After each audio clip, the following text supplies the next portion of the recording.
Hi, I'm Mike from 1A Auto. We've been selling auto parts for over 30 years.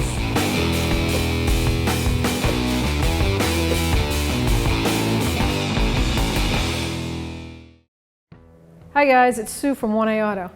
Today we're working on this 2012 Chevy Equinox. We have multiple listings for parts of this vehicle. Why don't you go to the webpage and check out what we have for your car at 1aauto.com. So now we're going to remove the wiper blade in the rear and show you how that's done.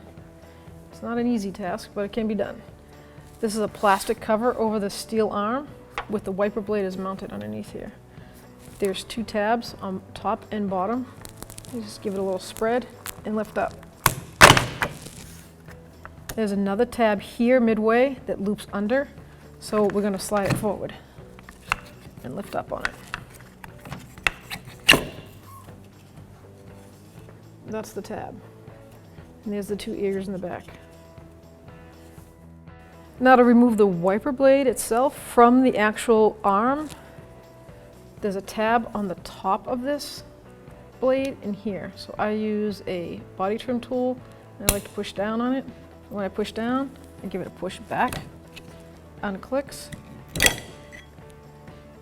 rest that on the glass, don't let it slap. And then you have your rear wiper blade.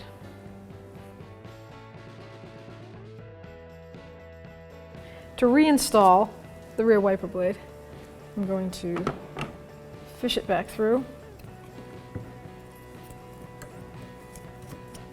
Top in the front, push that clip down. It'll find itself right in that loop, and I pull it till it locks. Sometimes you'll hear a click, just like that. Now that's locked in there. Now we're going to replace the cover.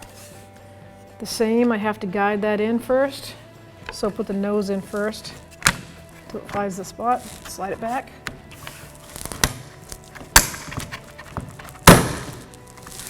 Done. Thanks for watching. Visit us at 1aauto.com for quality auto parts, fast and free shipping, and the best customer service in the industry.